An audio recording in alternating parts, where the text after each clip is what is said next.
जनाब video number 2 के साथ स्टूडेंट्स इसी डायग्राम के साथ हम वापस आए हैं। बड़ा सा कंपार्टमेंट सार्कोमेयर का जिसमें चेंजेस हुई। चेंजेस क्या क्या हुई हैं? कैल्शियम रिलीज़ हुआ जब इम्पल्स पहुंची सेंट्रल नर्वस सिस्टम से कि हमें जो है मसल्स को श्रिंक करना है, कॉन्ट्रैक्ट करना है। तो उन कॉन्ट्रैक्शन के लिए कैल्शियम आयन सबसे पहले रिलीज़ हुआ और उसने एक्टिन्स के ऊपर ट्रोपोनिन और ट्रोपोमाइसिन प्रोटीन्स को ब्रेक किया और एक्टिव साइट ओपन कर दी। इन एक्टिव साइट से इनके हेड अटैच हो गए और उन्होंने धकेल के उसको पीछे किया। स्ट्रोक पहले वो ब्रिज बन गया, क्रॉस ब्रिज, और उसने फिर धकेल के इसको अंदर किया। जब इसको धकेला तो ये दीवार भी खिसक कर अंदर आ गई और इस तरह ये कंपार्टमेंट छोटा हो गया। ठीक है, ये रिलैक्स पोजीशन थी जिसमें कोई अटैचमेंट नहीं थी, लेकिन ये जो है वो कॉन्ट्रैक्टेड पोजीशन है जिसमें खाना जो है वो सार्कोमेयर वो छोटे साइज़ का हो गया। तो अब क्या क्या चेंजेस हुई हैं ज़रा सा इनको नोट कीजिए। इस सारे प्रोसेस में जो चेंजेस हुई वो हम देखेंगे। Length of all sarcomere of whole muscle fibre decreases. अब ये एक सार्कोमेयर है, इसके बराबर में दूसरा सार्कोमेयर, उसके बराबर में तीसरा सार्कोमेयर, इधर भी एक सार्कोमेयर, ये सारे एक साथ श्रिंक होंगे, एक साथ कॉन्ट्रैक्ट होंगे, तो सारों का साइज जो है वो छोटा हो जाएगा। Length of all sarcomere of muscle fibre, जितना लंबा मसल फाइबर के अंदर छोटे छोटे कंपार्टमेंट से सार्कोमेयर का एक एक सेल है, सार्कोमेयर मसल सेल को कह रहे हैं। ठीक है, तो हर सेल जो है वो सिकुड़ कर छोटा होगा, डिक्रीज हो जाएगी उसकी वो, and as a result muscle contracts, और उसके नतीजे में पूरा मसल फाइबर जुड़ेगा, छोटा हो जाएगा और मसल सिकुड़ जाएंगे। ठीक है, दूसरी बात क्या जो चेंज होगा, वो जो एच बैंड है, ठीक है, वो डिक्रीज हो जाएगा। आपने ये देखे यहाँ पर, यहाँ से यहाँ ये एच बैंड था। ठीक है, ये एच बैंड है और ये एच बैंड सिकुड़ कर छोटा हो जाएगा, श्रिंक हो जाएगा, क्योंकि ये एक्टिन फिलामेंट जो है वो करीब आ जाएंगे और ये डिस्टेंस कम हो जाएगा। ठीक है, तीसरी चेंज क्या होगी, ए बैंड की जो है ये जो लेंथ है ये बराबर रहेगी, यानी मायोसिन के अंदर कोई चेंज नहीं होगा। ठीक है, length of A band remains same. A band is the complete length of myosin filament and there is no change in myosin filament.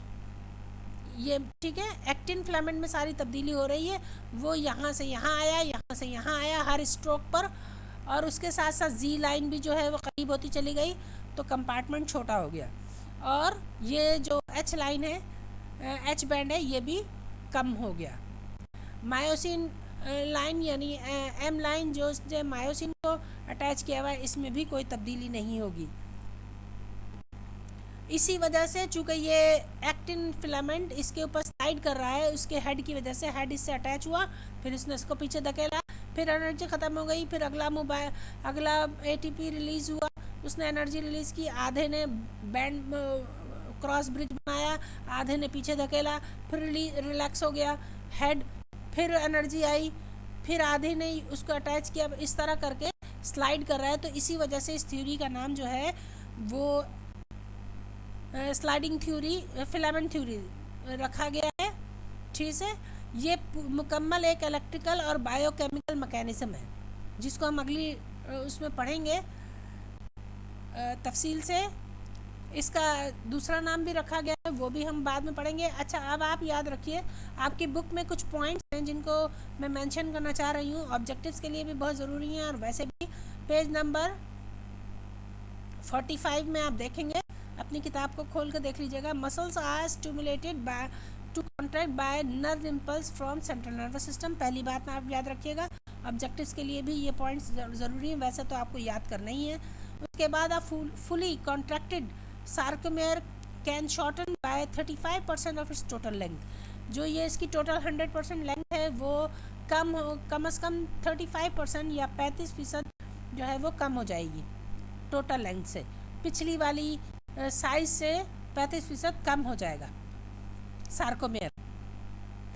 अच्छा, अगली बात, each cross bridge repeats it's binding movement. ये बार बार जो है वो क्रॉस ब्रिज मैंने बताया कि पहले यूँ अटैच हुआ फिर भेजा, फिर ये अटैच हुआ फिर भेजा, फिर इस तरह करते करते ये बार बार होगा, तकरीबन 50 से 100 दफ़ा ये मूवमेंट होगी।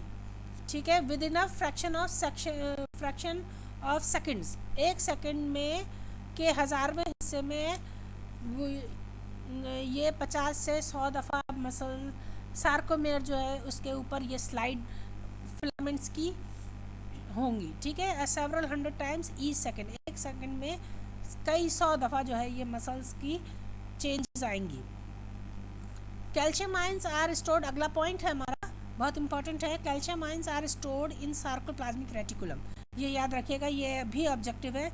विच bind to troponin molecules of active filament, मैंने अभी ये बता दिया था आपको, ये दोहरा भी रहे हम, आपकी किताब में ये सारी चीज़ें भी शामिल हैं कि एक्टिन प्रोटीन्स के ट्रोपोनिन से ये कैल्शियम आयन अटैच होकर उसको रिलीज़ करता है to expose active sides of actin, actin के जो मुतहर्रिक हिस्से हैं उनको ओपन कर देता है, उनको खोल देता है, उनको सामने ले आता है। These side become attach to the myosin head, और यही साइड जो है वो मायोसिन के हेड से, उसके सर से जुड़ जाएंगी टू फॉर्म क्रॉस ब्रिज, ये आपको बता दिया था मैंने डायग्राम में भी। व्हेन इम्पल्स स्टॉप्स, जब वहाँ आसाब से आने वाले जो इम्पल्स हैं वो रुक जाएंगे, the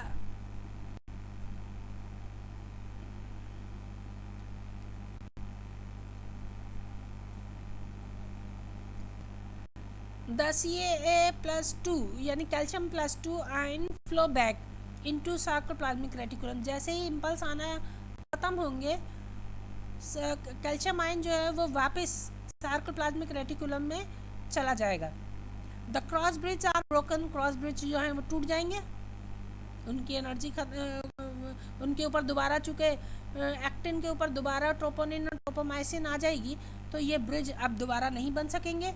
end muscle fibre relax again, और इस तरह मसल फाइबर जो है वो अपनी पुरानी पोजीशन पर 100% रिलैक्स होकर फैल के आराम करेंगे।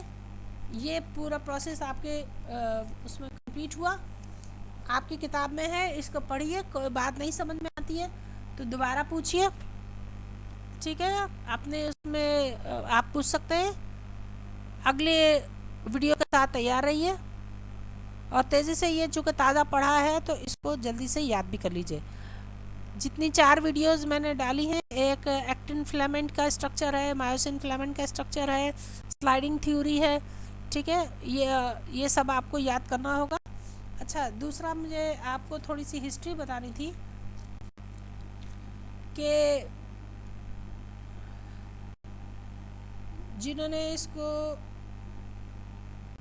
रिलीज़ किया था वो प्रपोज किया था, दो साइंटिस्ट की टीमें थी, A.F. हक्सले और H.E. हक्सले, और इसके अलावा जे हैंसन, इन सब ने मिलकर इस थ्योरी को प्रपोज किया था।